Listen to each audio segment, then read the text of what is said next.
আজকে আছে টক ডাল আর এঁচোড় নিরামিষ রান্না হয়েছে।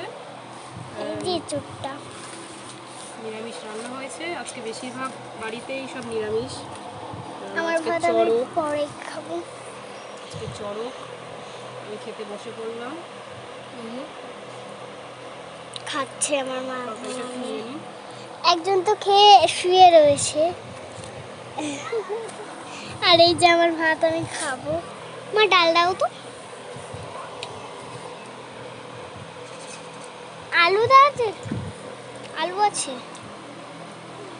আর না, নুনই ভিজে গেল। ডালটা কেমন হয়েছে আমি খেতে দেখি, তুমি এই যে মাখাচ্ছি এখন। তাড়াতাড়ি করো, খিদে লেগেছে।